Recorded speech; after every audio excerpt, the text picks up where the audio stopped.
Hello, welcome to Remembering the Light in the Shadow of America. I'm Gabriella Taylor, and I'm going to be your hostess today. And I'm joined here with my two beautiful friends and colleagues, Ashley Turner and Heidi Stevens.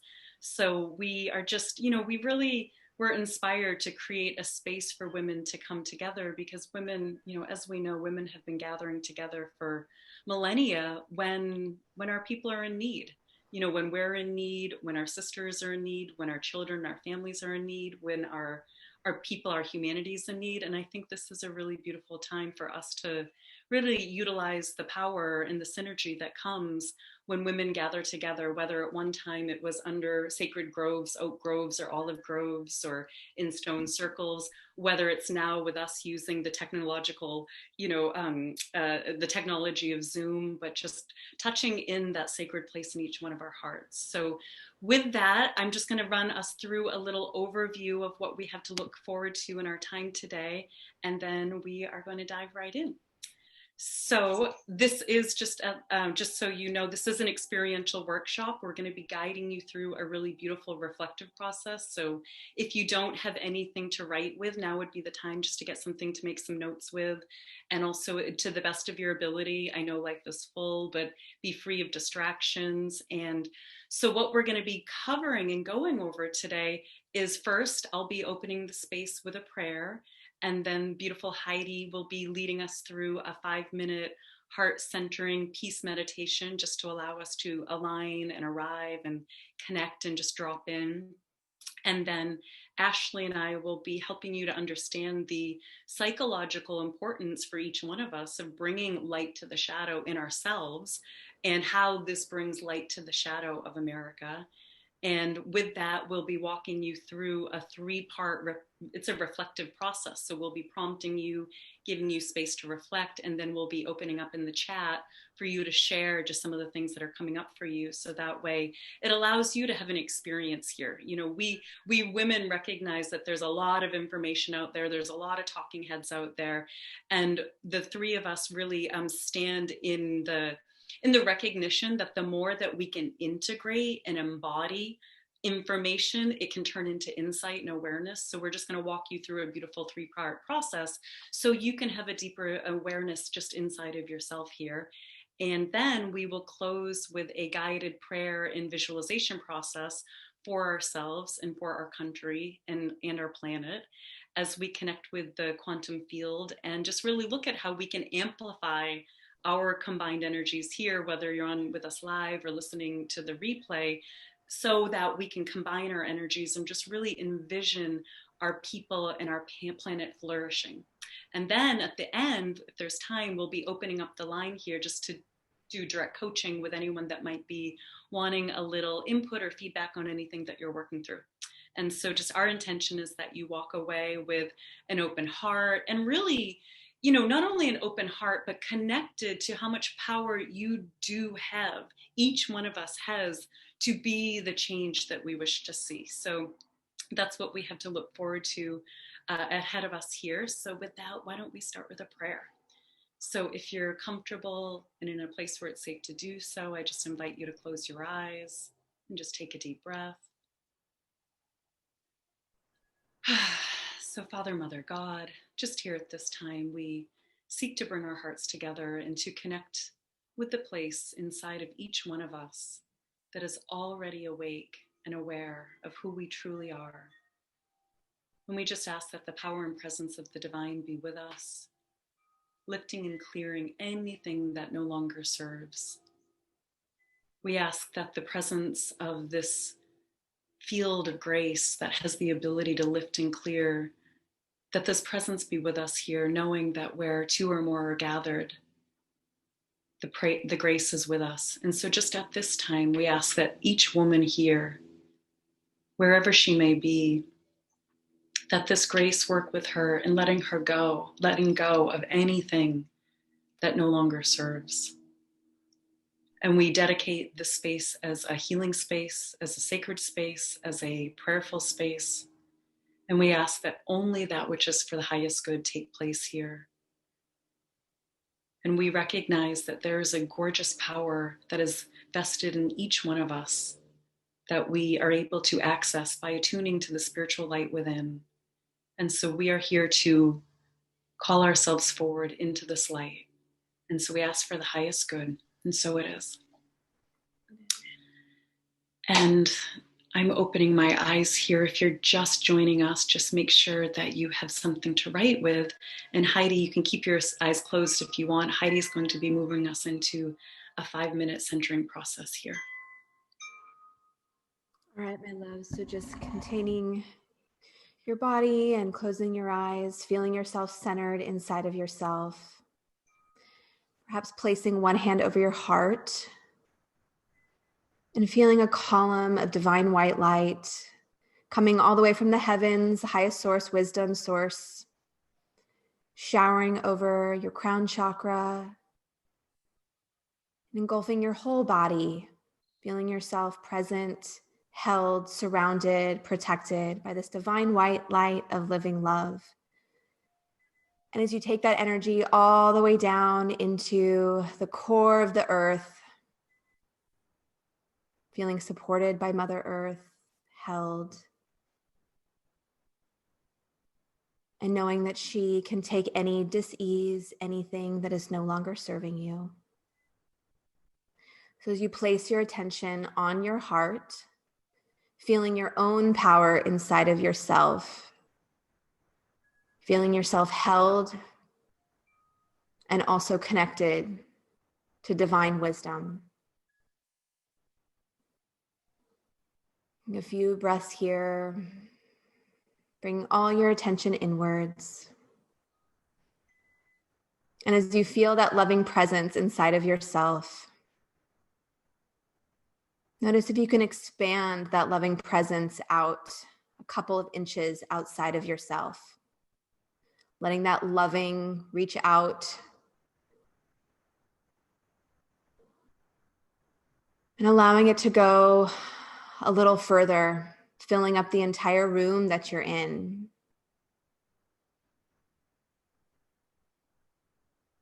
And even further, your entire home, whatever building or property that you're on, letting your loving presence just extend outwards, feeling your energy touch a much bigger area of space. And then letting it go further. Friends, neighbors, family members, community.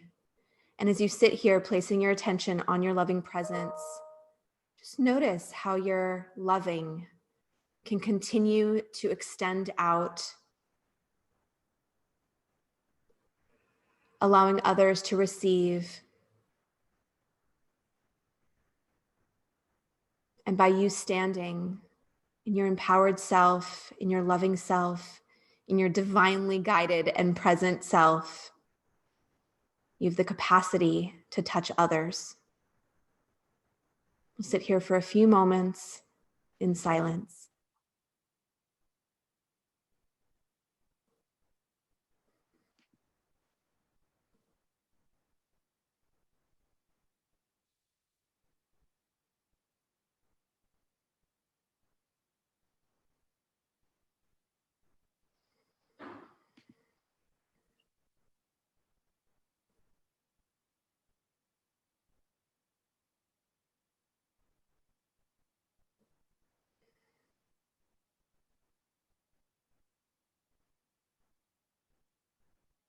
Taking a deep breath in,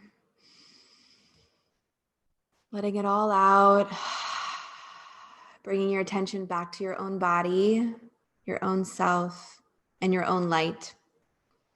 When you're ready, slowly go ahead and open your eyes. We'll turn it back over to Gabriella and Ashley. I always love the feeling of just knowing, of coming into one accord. Like I used to live in various Buddhist monasteries, and so we would all gather together for extensive multi-hours long sitting practices. But there's something that just really touches my heart, knowing that we're just all coming together to just tune ourselves to one another and to the highest good. So Heidi, thank you so much for walking us through that. And so let's move into part one of the 3-part process. So this, what we're going to be looking at, again, we named this Remembering the Light in the Shadow of America, because as we're looking around, not only the world, but what's happening within our country, we're aware that the shadow, meaning all of these things that seem to be incredibly difficult to process, to digest, to accept, to witness, all of these things are emerging that are sort of coming out of the woodwork, which is shadow activity. So we are here for ourselves to not only bring light to the shadow in ourselves, but also to contribute to the collective sum total of positive energy on the planet by bringing our light to the shadow, by contributing our energies in a way that are most effective to bring the light to the shadow in our country. Because we know deep in our being that bringing judgment, bringing fear, bringing criticism, it's not going to help, right? Like, it's not part of the solution. And we need to have a place where we can go to process our fears, our judgments, our criticisms. So this first part that we're going to be working with has to do with starting to look at identifying the shadow and how that might be playing out for you. So as I'm going to set you up here, give you a little context, Ashley's going to share a little rap and we're going to riff here. And then we're going to walk you through a process, just a question, looking at where you're aware that what this means for you. So feel free at any point to type this in the chat. And as you're listening, just start paying attention to, where you see your sense, part of the shadow is affecting what you're struggling with and where your own shadow is getting activated. So just start listening to learn. And so first I want to start, just give a little bit of, Psych Ed 101. What is the shadow, right? Like, what is the shadow? So the way that we're holding it here in context for this call is that the shadow, the shadow consciousness, if you will, it's made up of, there's a collective body of energy that exists in the polarity, the duality of this planet, the light and the dark, that each one of us carries. And this energy, in the shadow, usually it's hard to digest, it's hard to acknowledge, it's hard to own, it's hard to feel. Sometimes the shadow may come up as feelings of aggression or grief, or just big feelings that are really difficult to sit with. And so it may be, the shadow is composed of hidden feelings of hatred or disgust or shame. And I know I'm sort of like jumping right in here, but we want to go to the heart of the matter, because the reality is everyone carries a shadow. And in the words of, our beautiful, the master teacher, Carl Jung, who devoted his work a lot to working with the shadow and integrating the shadow psychologically, he says, everyone carries a shadow. And the less it is embodied in the individual's conscious life, the blacker and denser it is, right? So what that means is the less aware we are of it in ourselves and our conscious light, the shadow that we're carrying, the less aware of it that we are and how it's operating in our life, the denser and blacker it is. One does not become enlightened, according to Jung, by imagining figures of light, but by making the darkness conscious.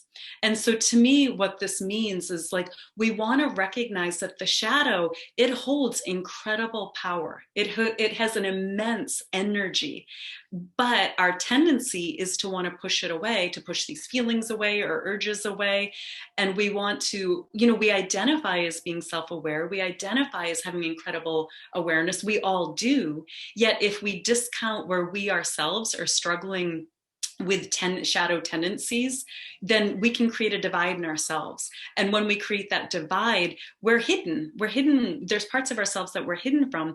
And the shadow energy actually has tremendous life force that can fuel creativity, that can fuel expression. And so to me, the reason why we want to bring light to the shadow is not to dwell in, where there's a hater in me, but it's more, the more we can embrace and own that each one of us have things that we that we carry, that there's a certain density or gravity in energy, like a gravitational pull that pulls us down. We want to bring light to it so that way it doesn't have power over us. And so, the shadow, because our tendency is to push it away, I think of Shakespeare. Shakespeare had a beautiful line where he says, this thing of darkness, I acknowledge as mine. this thing of darkness I acknowledge as mine.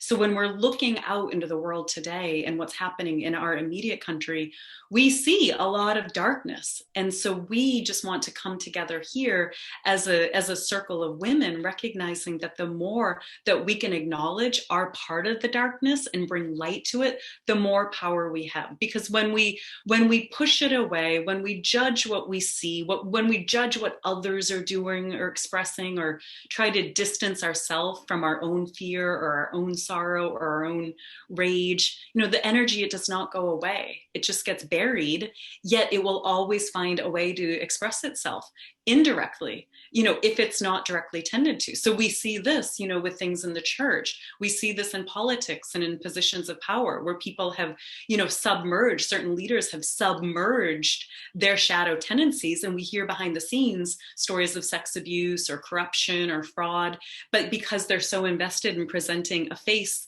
that is not identified with the shadow. So, Gregory Maguire says the eye is always caught by the light, but the shadow has more to say. And so I'm just going to open it up here for Ashley just to share whatever she has. Ashley's a psychotherapist and she does a lot of shadow work. And then we're going to walk you through a process of just looking at uncovering and identifying the shadow that you might be struggling with. So Ashley, what would you like to share here about the power of just really looking at the shadow and the importance of it? Well, I love, first of all, thank you so much for organizing this, Gabriella. I really was so happy when you reached out, and it's something that I've really been needing to elevate my own consciousness amidst this election, because I've been finding myself really dragged into the underworld and dragged into the mire of my own hatred and anger and fear and frustration, particularly, towards our president and towards this administration. And this isn't really about what side you're on. And it's funny because I found myself last night, just as a personal anecdote of shadow work, when I was doing my Instagram story to promote this call, and I made a comment. I said, it's not about what side you're on. And then immediately I felt this surge rise up, no, really righteous. No, it is about what side you're on. And that, me feeling like I want to vote Trump out and I'm so upset with this administration, and realizing that my own divisiveness and is contributing to that. I'm a part of that, of this divisive culture in, even having that thought and even wanting to, be righteous and make people, see things a certain way. And the elevation or the raising of our awareness and our consciousness is to see both sides as one, and both sides is valid. So the one thing I would add, and so that's just an anecdote of our own personal shadow work, of really being able to see, where do these qualities live within myself? Because it's so easy to project out onto other people. And we're all doing this all the time. I mean, really, in some level, I think all we're ever doing is projecting our own stuff onto other people. My priestess, Ariel Spilsbury, my priestess teacher, calls it the holographic universe, that everything outside of us is just that reflection of what's happening inside. Very yogic approach as well. But and so the shadow work is to see how the individual, and that's why I think, our intention today is to really own our stuff individually, so that we can be that source of change and be the change in the collective. And part of the reason that we got to this real divisiveness is because we've all been contributing to this in our own way. And I think on some level, it's even more difficult for those of us who identify as spiritual or doing our work, or, however, on the path, however you want to talk about it. It almost sets us up for even more of a fissure, because we're now identifying as, oh, I'm doing my shadow work. I have a certain level of awareness. I've done some spiritual work, and it can easily be a trap of spiritual bypassing. And so I certainly find that in myself when I get incredibly righteous, particularly about politics right now, and the state of the union. Of this union here. What I want to also tell another little story, which is one of my great teachers, Ram Dass, told a great story about this exact thing, and how our life is our curriculum, and whatever is unfolding in this moment. And your quote was so beautiful about the remembering the light, Gabriella, that, the real essence of this is that we are the source of light. And so if we're going to create change and be an agent of change, the only work we do is inside, and then we can extend it outward. So Ram Dass tells the story of how he talks about conscious relationships and looking at every person as the guru. And how, I think it was in the 80s, I think it was the Reagan administration, and maybe Caspar Weinberger, who he was talking about, someone in the cabinet of the Reagan era, and that he printed out these pictures and cut them out and placed pictures of Reagan and Caspar Weinberger on his altar, and every single day sat down in front of this altar and would pray to them, would thank them, would call on them, realizing that they were really waking up within him where he was caught in separation, where he was caught in judgment, where he was caught in hatred. And so I remember hearing the story, shortly after 9/11, and feeling that towards the Bush administration. And I'm certainly feeling it now, with Trump, and I've been feeling it for the 4 years. But for me to really look at, okay, let's identify what are the qualities in whomever it is or whatever it is that are triggering for me. So I don't want to make any assumptions about where anyone's falling politically, but I'm just going to use myself as an example. Looking at Trump and feeling such hatred for misogyny, for being a bully, for the manipulation, for the lying, and having to look at those qualities and really sit with myself and say, where am I a bully? I can see where I'm a bully in my relationship with my partner, and I'm bullying to try to get my way. I'm certainly manipulative to try to get my way. Where do I have, it may not be an outward misogyny, but where is my judgment of other people or groups of people or types of people? For example, lump sum this administration or whatever it is. And so I have to unpack that within myself and really expand. And in the last piece I'll offer is the image in the yogic tradition, is I'm also a longtime yoga teacher and practitioner, of the third eye. And Heidi led us through such a beautiful activation meditation. But the third eye perspective, technically the third eye is located just above the two physical eyes and then back in the middle of the brain, right? Connecting to the pineal gland. And you can think of the third eye as, we have these two physical eyes, the humanity of who we are, caught in this three-dimensional world of lensing everything through this bifurcation of right and wrong and good or bad.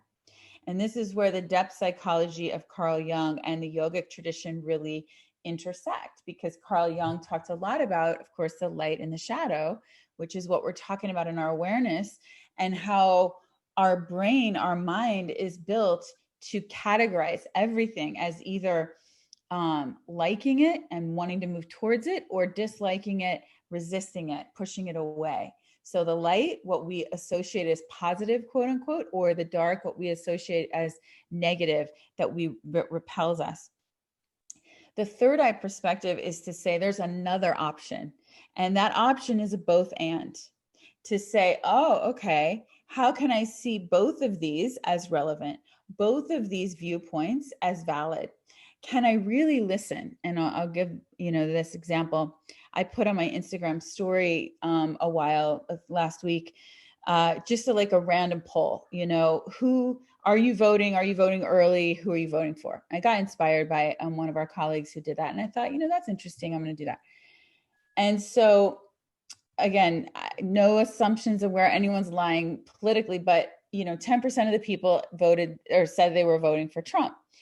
And so I looked at most of them I didn't know, but one of them I knew fairly well as one of my sister's best friends. And immediately I was shocked, and I texted my two sisters, and I was like, oh my gosh, how can this person be a Trump supporter? And again, that's the mirror, right, of how I'm so divisive of not understanding. And because I had a personal relationship with this, I didn't reach out to her, but I thought, let me sit with trying to really hear. And my sister responded, it was her, one of her best friends. And she said, I know we were in a conversation about it and na. And I thought, let me really listen. Like, the work is to let me listen to what is it that's appealing to her? What is it that's actually drawing her in, that she's vehemently, in support of this, that I cannot understand. So that's the work of the third eye, of saying, oh, okay, these beliefs are valid in a certain way, or let me listen and seek to move from judgment to understanding. And that's another piece of work from one of my teachers, Mona Miller. And her whole core of her curriculum was to move from judgment to understanding. So instead of dividing and saying this person's different than I am, and I have a judgment around them or this quality, let me seek to understand. Let me really get inside of that. Let me feel into that. And maybe I don't agree with it, but can I understand where they're coming from? And so I want to offer you all that as a tool to think about in the third eye perspective. And Carl Jung called it the transcendent function, where we're caught for so long in this either or, good or bad, right or wrong. And let's say 95% of our life, we're really kind of caught in this, dilemma. But the awakening and the opportunity is when we can elevate our awareness. So he called it transcending that version, the transcendent function, where all of a sudden a third option will reveal itself. Or the third eye perspective of seeing through the lens of spirit. And spirit doesn't differentiate between right and wrong, good or bad. Spirit sees two people on opposite sides of a war, and both are lovable. And so how do we stretch ourselves and stretch our hearts and stretch our minds to hold the capacity of both at the same time? And that is really difficult work, but that's the work of conscious relationships. That's the work of shadow work. And certainly, this moment right now, when we're in such a divisive moment in time. And taking what Ashley just said, and she just shared so many elements of sort of dimensionalize this conversation. So we're seeing how important it is. So using her example of where she was, start thinking of yourself, like what's up for you. So she shared beautifully an example of looking at, okay, these things of misogyny, bullying, these things, manipulation that I judge so vehemently. Oh my gosh, that's alive inside of me. We're not going to go to self-inspection just yet as to where it's alive inside of you, but start now just reflecting on what is the thing that you are judging most, struggling with most. So just take a couple of moments to write this down, type it in the chat here, but just to feel into for you, what is it that is most difficult for you to bear? Like, what is being activated in you? Is it fear? Is it worry? Is it the divisiveness that's happening in our country politically, racially? Is it the state of the planet and environmentally what's going on? Having to do with global warming and natural disasters. Maybe it's having to do with COVID. Maybe it's how you're being directly impacted through relationship struggles or financial impact. So whatever it is for you, what is the thing that you're struggling with most that brings up the uncomfortable feelings that are hard for you to feel, or that you're seeing others, representing, saying or doing that you're really against? So just sort of name for you. Ashley shared an example for her. I'll share for me, and Heidi will share one for you. I know for me, the area that I'm struggling with greatly is what's happening environmentally. Recognizing that we are nearly 50% the way through a mass extinction event, the sixth one, ever in planet Earth, and that there's a form of life going extinct every 20 minutes. That is so deeply disturbing to me. So that's an area where I notice that I really get, it keeps me up at night. I think of all the wildfires we're here in California, watching the California ones, the Colorado ones, the Oregon ones, thinking of the animals. There's something about the animals and just how life itself is being mistreated in so many ways right now. And the quality of our soil and our air and our water, how it's fundamentally toxic. that for me is something where I notice that I have a lot of blame around, a lot of fear around, and where I'm also projecting into the future, you know, the next 20, 30 years, like, oh my God, what's it going to be like? So that's for me, like, I'm just giving you an example of what I'm wrestling with here. And Heidi, we'd love to hear for you. And just again, anyone, if you feel to type in the chat or make notes of this for yourself, like what is the thing that you're most struggling with having to do with the shadow activity, the things that feel difficult to accept? Yeah, and I think it's really supportive, at least for me, in this context that we're talking about here, to look at what's happening politically, you know. And I also think for me personally, it's like this whole COVID, having, whether you're wearing a mask or not a mask, or what your beliefs are around this COVID, and having you, there's just this idea that it's become so politicalized, and it's like I find myself personally, I'll just share, like, okay, I have my clear beliefs politically, and then I also have my own awareness and my belief systems around what I should or shouldn't be doing, or what feels safe for me from a pandemic perspective, that may fall out of the line of what the governor of California is saying that I should or shouldn't do right now. And it drives me bonkers. Like, do not think to even begin to tell me how to live my life in terms of what is safe or not, because I'm so self-aware. And so I feel myself getting so activated, and then I find myself talking to people, or talking to even family members, and it's like, but that's not what the Democrats are saying. Like, are you siding on the side of? And so it's just this very, intense kind of inner process. And I mean, I feel like I could go on around the election. I think it's just such a heavy time. And what I know for me is that this president is the reason why I'm doing this work today. I had the internal hit on November 7th or November 3rd or whatever it was 4 years ago, of no more staying small, no more just doing what you're doing in your life. And you have to find your voice, and you have to support people, and you have to support other women in rising up. And so for that, like, just that's one example. I'm kind of going ahead on our parts here, but it's like, oh, right. Like, that was such a gift. And so I want to leave it there, because we're going to give everyone a few minutes of silent journal timing. Yeah. Thank you. Thank you for sharing that. And Yeah. so just again, just taking another moment to reflect. And I do invite you to go within to look at what is alive in you, having to do with what's occurring right now, that you are struggling with. Because the more that you sort of can get a nugget for yourself of, oh, it's this thing that I'm struggling with most. You know, Cindy says that she's struggling the most with talking to people who ignore COVID because family and friends are dying. You know, that's something she's really struggling with. And Chase is really struggling with the divisiveness, the willingness of some to disregard another because of differences in opinions. So feel free to type it in the chat, or just for yourself, just land in on, like, what is the thing in my heart that, or in my mind, that I'm perseverating around, that is the hardest for me to sort of digest, accept, witness, be with.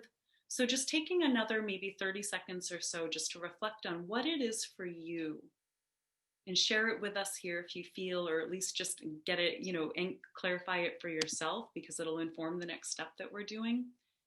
But what is it for you that is most difficult? Is it your feelings that are coming up that are most difficult? Is it being imposed upon by other people's feelings or opinions? Is it areas where you just feel helpless or overwhelmed? Is it in literal concern for your well-being, financial well-being, emotional well-being, physical well-being? Is it that you are experiencing loss?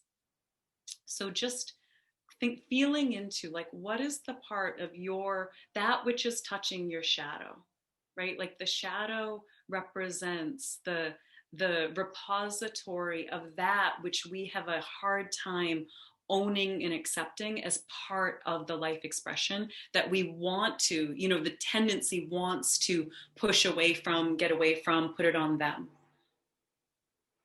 Ashley's saying divisiveness, sociopathic lying, egomaniacal righteousness, hatred, right? Like these are big words and these are uncomfortable terms. So we'll just take another moment to journal silently here. I'll share Brittany's and then we'll just come into silence just for a moment so you can journal for yourself. So Brittany says the fear that we may not be finding a way to unite together as a whole country as people pull further and further from each other, the dehumanizing of people on the other side.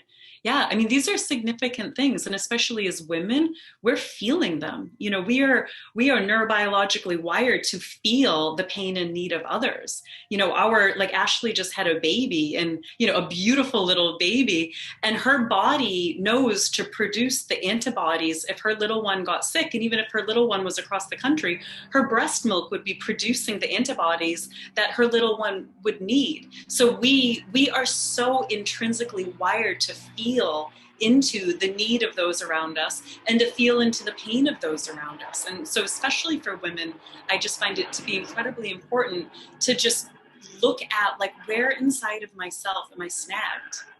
Because that's where we find, you know, Michael Meade talks about, how do we find our genius? We look to the wound. So what we're looking at is, where are we snagged? Where are we suffering? You know, where's the wound right now? And because in that there's a transformation, there's an invitation available. So we'll just take a moment here for you just to silently journal with yourself and just reflect some thoughts as to what this means for you.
Okay, so the next part that we will be moving into, and I'll just share what Heidi wrote here, and then we'll move into part two. So the division of the country, how so many people will only vote with their pocketbooks, how many people will only look out for themselves. I really struggle with this.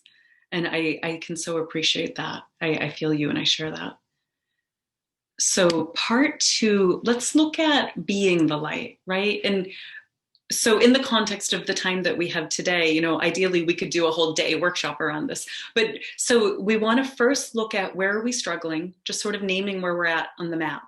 Like, oh, what am I feeling? What am I thinking? Where am I getting snagged? Where am I hooked? What am I struggling with? What am I judging? So we first want to just locate where we're at on our own inner map. And then we want to look at how we can be the light, right? Like bring the light to the shadow. So, you know, another beautiful message of Jung was to confront a person in his shadow is to show him or her their own light. So we go to the shadow as a way of recognizing that that's the direct line where we have the opening to bring in the light. So what I find is really important here to remember, that while our world and our country in particular is going through, you know, a radical process right now, where many of the latent, hidden shadow biases, prejudices, you know, divisive attitudes, where they're coming out, you know, they're literally coming out from the walls around us, from the air around us. Like, it is just coming out. There is so much negativity being released right now. But what it's important to remember is, if it were not for the shadow, we would not know light. You know, without apartheid, there wouldn't be Mandela. Like without global warming, there wouldn't be Greta. I was having a dinner with a beautiful soul brother of mine, Kute Blackson, the other night, and we were talking about this, that without the Harvey Weinsteins, the Jeffrey Epsteins, there would be no Me Too movement. There would be no collective uprising of women all around the world. So we have to recognize that without one, there would not be the other. So without the wound, there wouldn't be the cure. And St. Catherine of Siena, a beautiful mystic, said, "It is only through the shadows that one comes to know the light." And I know for myself personally, having had a tremendous path through the shadows of my early life, it wouldn't be, if it wasn't for my journey into the darkness, I wouldn't know what I was made of. And so there is what we want to look at. It's not only where's the shadow activity at play for ourselves, but to also explore how we, based on what's present, where we're snagged in the shadow, where we're experiencing, the divide within or this challenge within, harnessing the power of love and light, bringing the power of love and light to our own personal shadows, which actually helps support releasing of the stored collective energy of shadow consciousness of the planet, right? Like as above, so below, where every single one of us are affecting and contributing to the sum total consciousness on this planet. So the more that we look at how we can turn towards the shadow that we struggle with and bring the light of our own caring to our struggle, this is where we're able to start releasing some of the stored collective energy that plays out through intense acts of violence, suppression, oppression, and really, I don't know how to say, but that which is most, I would just say that which is most difficult to accept on this planet. So using the example that you stated, using the example of where you're struggling the most, the way that we women, we harness the power of our own caring in our hearts is we learn to turn towards ourselves and connect with our own heart and our own wisdom by offering messages of support and encouragement to ourselves. So feeling into like what the moment is that you just wrote about that you're most challenged by, and I'll open this up for Ashley in a moment if there's something that she has to share. What we want to be looking at is how can we in ourselves, by connecting in, dropping in to the wisest part of ourselves in our clearest moments, the one inside that we know ourselves to be, the love that shines through our eyes, that cares for those that are around us, that cares greatly for the one inside of us that loves profoundly. How can we offer ourselves a message of support in response to what we're personally struggling with? Because this is where we start bridging the gap and offering ourselves our own caring and our own support. So for example, my message for me, because I can see that, as I was saying, my greatest concern has to do with environmental disaster, and it hits a fear in me of, already we've been under evacuation for 3 years now for fires, where based on where I live here in Malibu. And so I have this like existential terror for my physical well-being, like my, the creature in me is worried that, oh my God, we're going to run out of food and clean air on this planet. Our planet's going to be, natural disasters are just going to take over. It's going to be uninhabitable in the next few years. Like that's where my fear goes to, is like this acceleration of like basic needs won't be available. So I can even feel panic arising in myself when I tap into those feelings inside of me. And so like I'm just even aware of like adrenaline coursing through me just from saying it. Like there's a fear response. And so for me, just to use myself as an example for this, and I invite for you to think of like, what is the message? It's like when I listen inside, the message that I want to offer to myself and the one inside that's really terrified is to let her know that, just in this moment, like in this moment, all is well. So the first message that I hear is just in the words of our Ram Dass, be here now. So the first thing I hear, Gabriella, inside of me is just be here now. Be here now. And then the other thing I hear is just, it's more a message of trusting that no matter what happens, I'll be given what I need when I need it. And so for me, There's something of just like landing in the knowing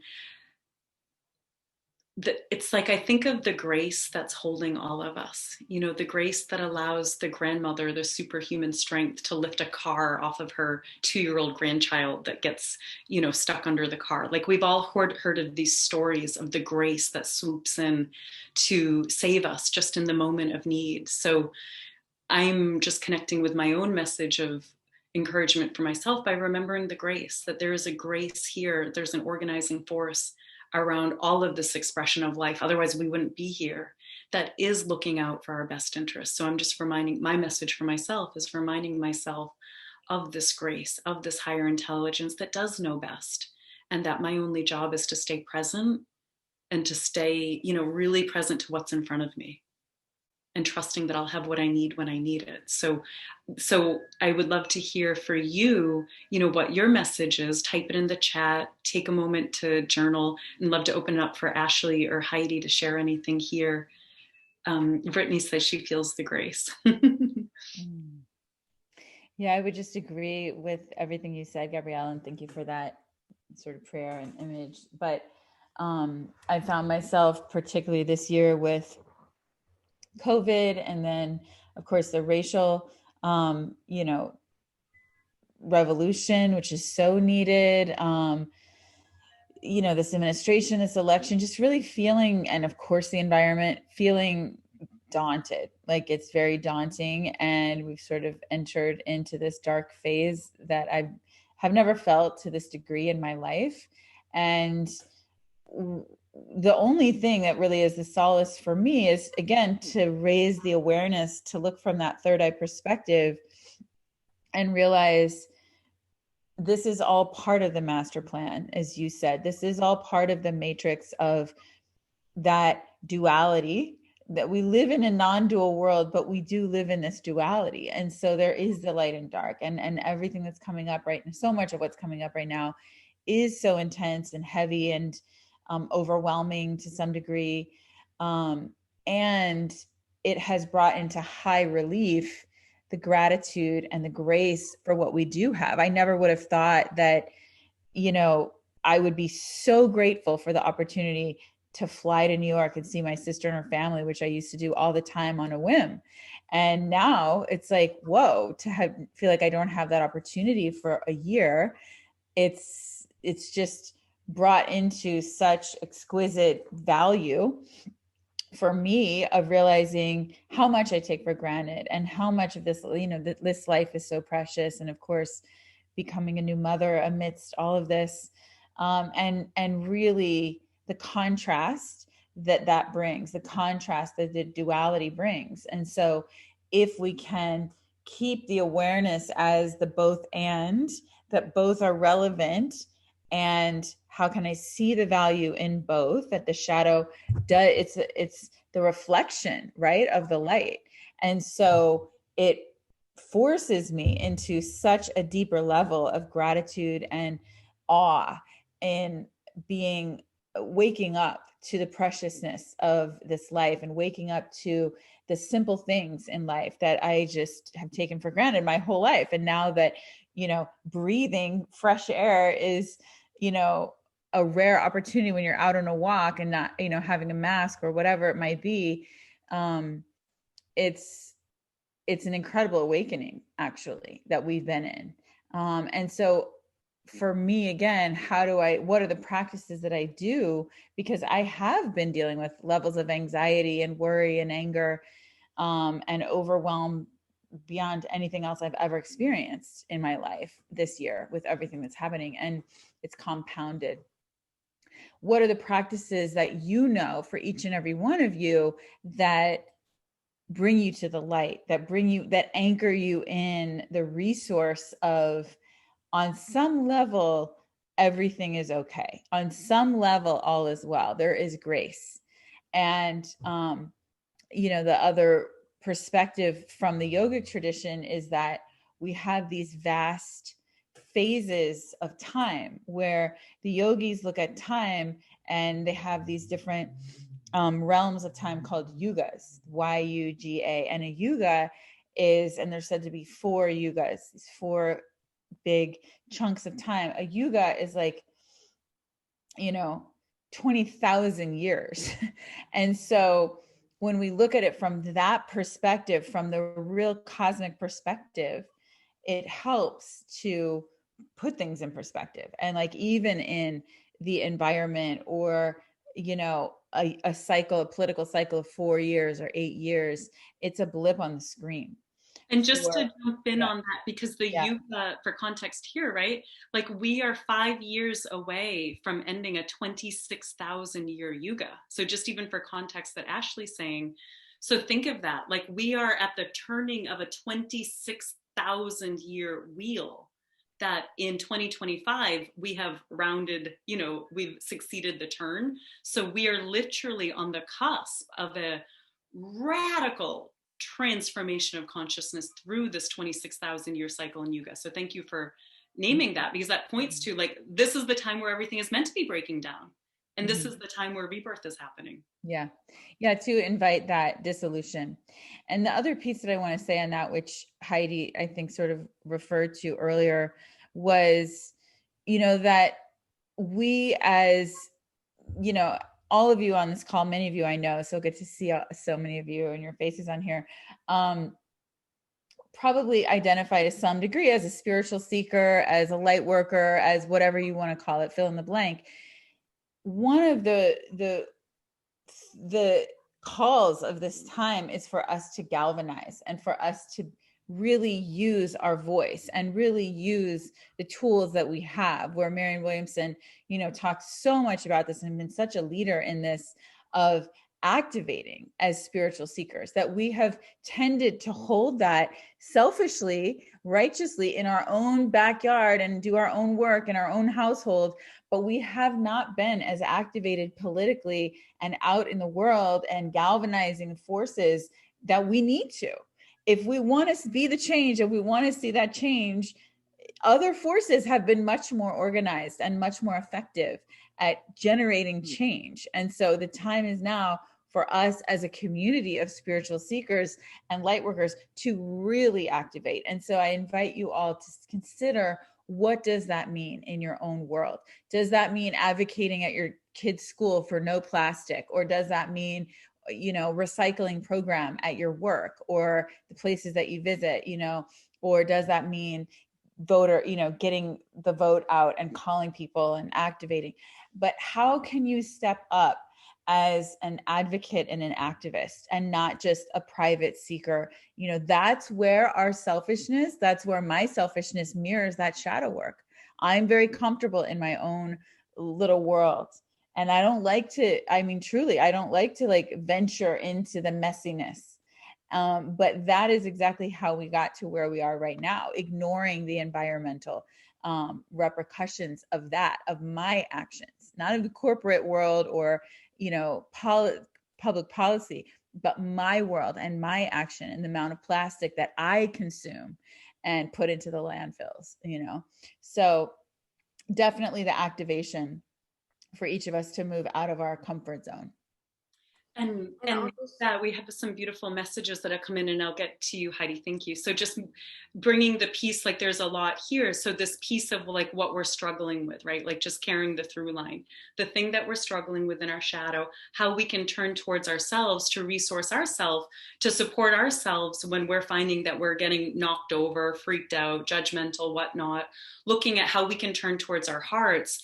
And some of the things I'm going to read here, and then Heidi will share around this. So the message that Cindy is offering to herself is that this too shall pass. We're growing, I'm growing, right? So it's a message of encouragement. Brittany says her message is, it's not my job to fix others. I choose to believe that the universe is working for our collective good, right? Like this is so beautiful, because these are ways that we retether ourselves to the truth, even though that there are parts of ourselves that may be, spinning out in fear, in the shadow. Chase says, my inner counselor's insight, compassion is the lesson. Care is the lesson. How can you tend to and take care of yourself in this moment? How can you tend to and take care of others in this moment? That's so beautiful. I mean, we see how, especially here as the collective feminine, we have fundamental access to this power center that comes through the caring, the collaboration, and the compassion, that we naturally are equipped with. So this is so beautiful. And Brittany's saying this is the first that she heard of the Yuga timing. So just weaving the weave of like, what is the message that we can offer ourselves to stabilize and resource ourselves, so that way we are more clear, as we go out into the world to do what we're here to do. Heidi, what comes up for you? Yeah, I just wanted to share such beautiful shares, and I just echo Gabriella and Ashley so much of what you said. And just two things that I wanted to share. The first, which comes from our background, Gabriella, in getting our master's in spiritual psychology, is as much as I possibly can, I'm always orienting of what is the opportunity here. If all of this is just divinely orchestrated on my behalf, how is this an opportunity, and what am I meant to learn, as you're bringing up? And my own experience of this time, specifically in the last 6 to 7 months, is that it has just been such an amplifier. It has been such an amplifier of who we already are. And it has been time is speeding up, and it may be the Yuga. I don't really know a lot about that either, that it's like, it is quickening, and it is like, it is time to shift, and it is time to awake. And so for me personally, this time has been a gift, and it has been this kind of deep inquiry. I'm a doer. I'm out there. I'm busy. And so for me to really get quiet and go, what are my values, and what are the practices and the meditations and the deepening that I'm really like deepening into. So not only can I can integrate fully more inside of myself, but then also support other women in doing. And with that, there's been a lot of shedding. There's been a lot of shedding of friendships, different relationships that I was hanging on to in so many ways. And through this time, and through this, kind of awakening, and this amplification has just illuminated, this is no longer serving the highest and best. So it's really been a holding of both, and of that grief and that letting go, and the missing of the social functions or the busyness, and also the and of there's so much learning and so much ripeness, and an up level of our own frequency that's being asked of every single one of us, and then as a collective. And I with that, what we're seeing is that I do believe that the more that we women give ourselves permission and space to slow down, go within, and really track with ourselves, like what's alive in us that wants to be birthed and expressed, what's alive in us of what we're letting go of. And that's the purpose. One of the intentions of this call today is to really look at, what's alive in us in a way that's struggling with us, that we're struggling with. What's alive in us in terms of, by activating the compassion and caring in our hearts, so we can turn towards ourselves and offer ourselves foundational support, so that way we can go out into the world and serve others and do what we do. And Heidi just so beautifully spoke to, of the quickening. I mean, I believe women everywhere, never before. I think we are on the precipice of something phenomenal in terms of what's happening with the awakening of the feminine on the planet right now. And we're seeing it everywhere. And even to the point, years ago, the Dalai Lama famously had said that the world will be saved by the Western woman. But even, I think maybe a month ago, 6 weeks ago, he held a press conference encouraging women to come into positions of leadership all around the world. So each one of us I believe, are being affected to, being inspired to stand forward in our loving from a place of strength and leadership. And even if that means running, a bake sale at church, or it doesn't matter what it is, but to come together and to connect with the power of caring within our own hearts. And this starts with us bringing the light to our shadow. And so let's move into the third part here, for this process. And so let's look at how we can bring light to the shadow through having a prayer circle. Women have gathered together for millennia in the spirit of prayer. You know, we pray over our sick ones, we pray for our crops, you know, we pray for our men out, you know, at war, just kind of spanning through the ages. There is a certain power when women come together in the name of prayer, no matter what our spiritual religious denomination is. To me, it's a prayer to love. It's a prayer to the highest good. It's a prayer to the universal intelligence that is allowing our planet, you know, to be suspended in the universe, you know, following some organized like there's an organizational flow that allows our planet to orbit and to keep us within the orbit and how we position around the sun. I mean, to me, it blows my mind that there's the intelligence that allows our planet to even exist, right? And that is governing us in our lives. So we want to turn to prayer to tune in with that collective intelligence, whatever God, you know, divine spirit, universe, whatever that means for you. So for this part here, what we're going to be doing is giving you space to journal. We're going to give you about 2 or 3 minutes in the quiet to journal, to place, you know, in the light who or what you're praying for. So this is the time where you want to write down. There's something powerful about writing it down. Put it in the chat here, write it down in your journal. Who and what are you praying for, starting with yourself. And you could even put the positive outcomes that you wish. So for example, it could be, I'm praying for the you know, restoration of health, like for the flourishing a flourishing planet. You know, I'm praying for peace in America. I'm praying for governmental policies that reflect, you know, the highest good of all. I'm praying for my mother, my father, my brother, my sister, my child to experience, you know, what is the thing that you're holding for them. So let's just take a moment here to come together. And I have my own, you know, I'm going to be doing this with you. And so just on your paper, just write down, we're going to create a prayer list. And then at the end of this prayer list, so again, we'll have about 3 minutes, then we're going to pray over them. And then we'll enter into a quantum field prayer, and then we'll open up for sharing if there's time. So with that, so let's just take a moment here. We'll take 3 minutes to create your prayer list, who or what you're praying for and what the positive outcomes are that you're holding. And remember to start with yourself.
Okay, so just bringing that to a close. And so we're going to be entering into a quantum field prayer. It'll be about maybe a 3 or 4 minute process. So I imagine you're comfortable, but if not, just move your body into a comfortable position. And so we're just going to start by closing your eyes and just holding near and dear in your heart everything that you just wrote on your prayer list. And knowing that we're going to be we're going to be entering into a mystical space here. And, I just want to share why I love the power of prayer and how it affects the quantum field, because in quantum physics, it shows us that what we focus on, what we give our energy to, it actually expands due to the fact that when we're focusing on a thing, by focusing on it, we're actually sending electrical impulses and we're actually sending plasma into the atmosphere that's shifting photons around in order to create form. So, there is a genuine science to this. Dr. Robert O. Young talks about how, the fundamental biology is that when we're thinking about something that requires energy, when we're holding a clear positive focus, coming together in prayer or whatever it is, and the energy that we're using is actually in the form of electrons. Our thought process is fueled by electrons because that's what our body uses, electrons, because we are electrical beings, having a physical experience as well as being spiritual beings. But the bottom line is what we place our attention on or project plasma towards, it's ultimately what manifests. So we don't need science to tell us the power of prayer. However, it gives our mind a place to rest in recognizing that it is a powerful tool. So keeping your eyes closed or closing them now if you open them, coming together into the space, keeping your prayer list just close in your mind. And let's just take 3 deep breaths. And with each breath, just imagine that it's your breath that's doing that it's your heart that's doing the breathing. So breathing in through your heart and breathing out through your heart. Breathing in through your heart. Breathing out through your heart. The research at HeartMath shows us that our brain actually synchronizes with the intelligence of the heart brain when we place our intention on our heart for the place of the inhale and the exhale. So as we're going through this process to the best of your ability, just continue focusing on breathing in through your heart and breathing out through your heart. And so now, just in your mind's eye, just imagine that your heart energy is being extended through your arms and into your hands. And just energetically visualizing yourself reaching out your hand to hold the hand of the sister on your right and to hold the hand of the woman that's on your left, whether you know her or not, whether you can see her or not physically. In your mind's eye, just imagining that we're gathering together here in a circle. Not only a circle of those that are on this call, that are listening to this call, but reaching out into a circle of beings holding hands.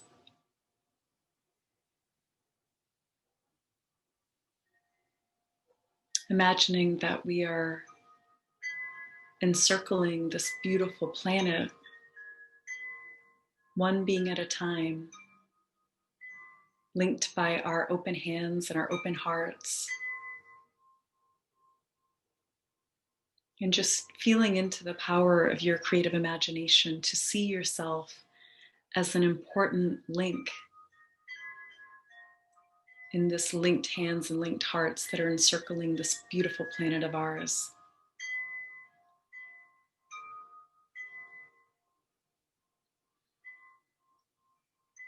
And just in a quiet place, feeling into where awe lives inside of you.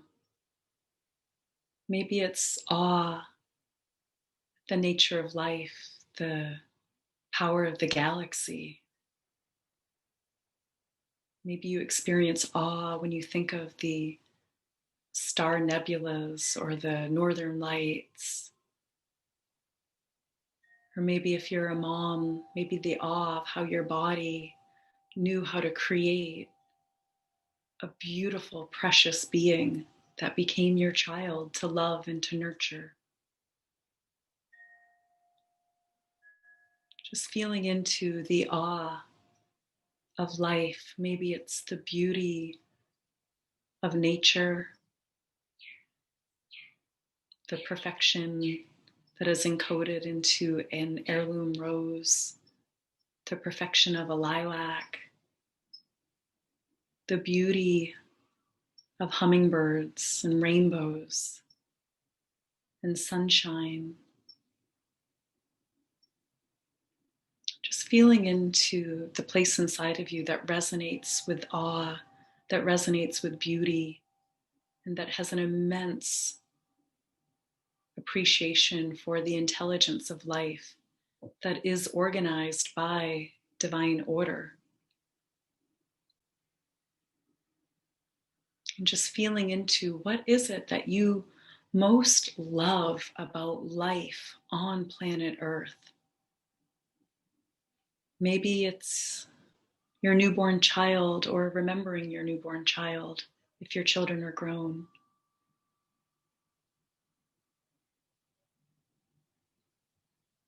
Maybe it's the smell of fresh cut grass.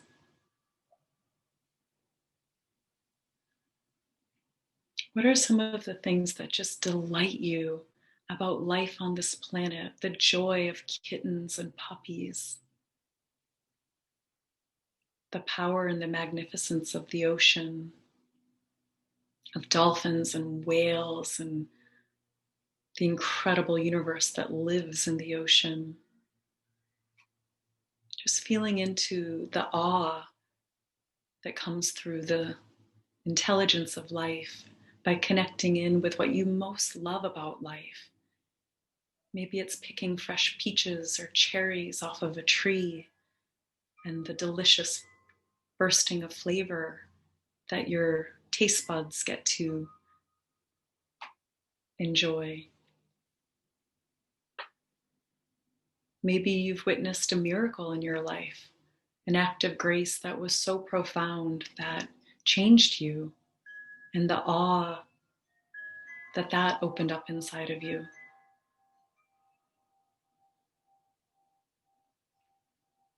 So just feeling into your very own heartbeat and the miracles that are running your body just now, even allowing us to be here, the governing forces that are communicating to your brain, through your heart, through your lungs, through all of your body systems. Just taking a moment to appreciate the miracle of life that is breathing us.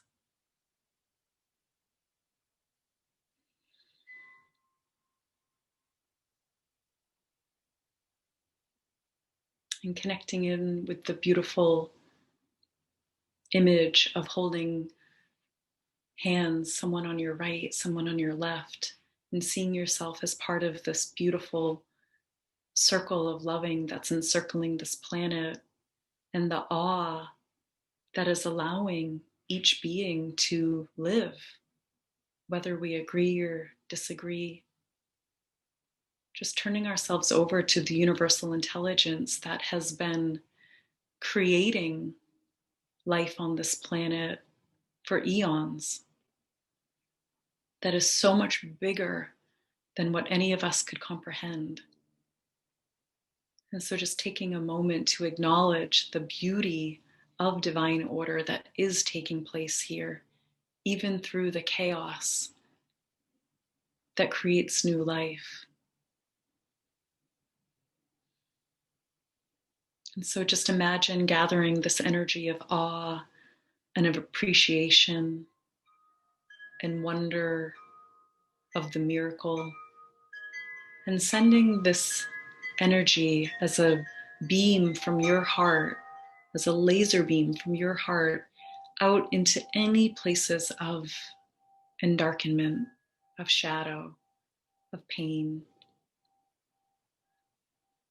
Using your creative imagination to bring enlightenment to people, to animals, to forms of life that are hurting right now, that are fighting right now, that are feeling alone.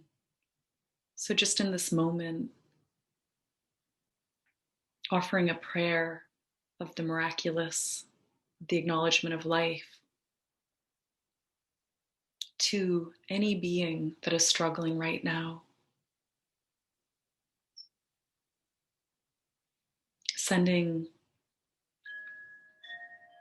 prayers to our fellow brothers and sisters, that each one of us in our own time, that we wake up to the light within, knowing that we all have access to incredible luminosity, whether we know it or not.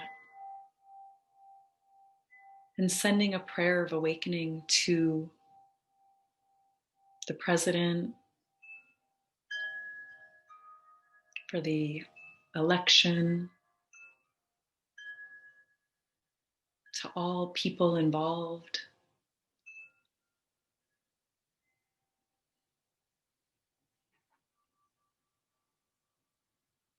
Sending this energy, this laser beam of love from your heart, just beaming it in the direction of Washington, of all of the gatherings and committees and hearings and rallies, protests, polling booths, polling stations, the mail, the postal system, just collectively beaming our light to the processes that are unfolding, knowing that they are being held by the same governing order of the divine that is allowing life to exist in ourselves and on this planet, in this galaxy, in the countless galaxies that exist, knowing that there is a divine order taking place. And we simply seek to come into line with this. And so just using the power of our collective mind here to amplify the presence of light and love that is within each one of us. We place our prayer lists in the light, and every person, circumstance, experience that we wrote on our prayer list. We place the climate in the light, asking for balance to be brought to all atmospheric conditions, earthly conditions, environmental conditions, asking for the beauty and balance to be restored. We ask that this light be placed with the animal kingdom, extending out into the four-leggeds, the two-leggeds, the winged, the finned, the insects, the viruses, the bacteria, the protozoa, all forms of life that make up this incredible planet of ours. Just asking that the light of divine order be placed with all forms of light.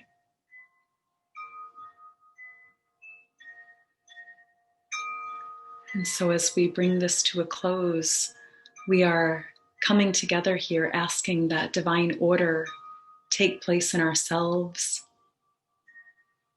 in our family, in our country, in our world, all for the highest good. May all beings be happy. May all beings know love. May all beings be free from harm, inner and outer. And may all beings be at peace. And so we just pray for this, asking for the highest good. And we will hold in the silence for 1 minute here.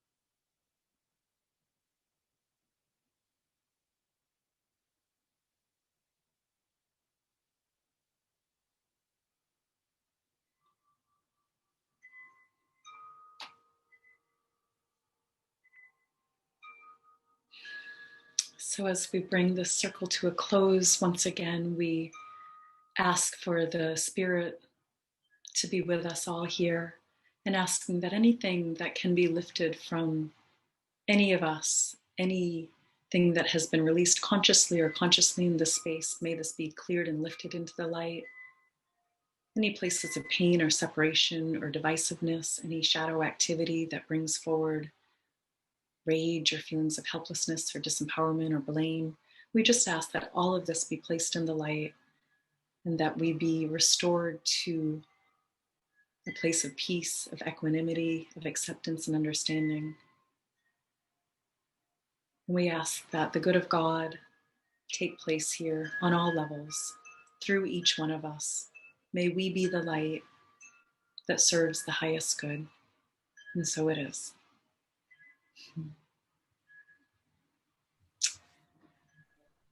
So this concludes our time here for remembering the light and the shadow of America.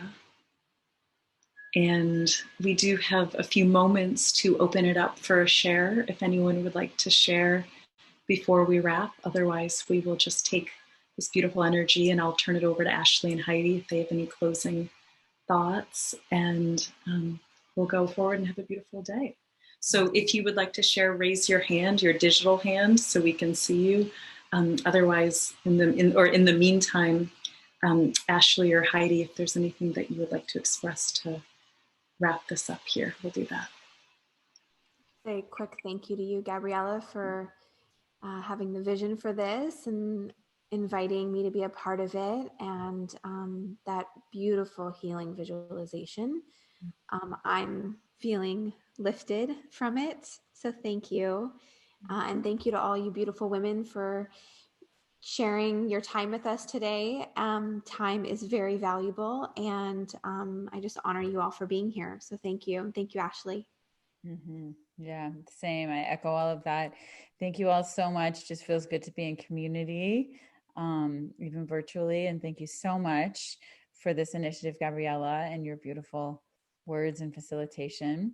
And each and every one of you for the work that you're doing in the world and how you're presencing this light in your families and at this time and in your communities. Thank you. Beautiful. All right, ladies. Well, it looks like that is a wrap. So onwards and upwards.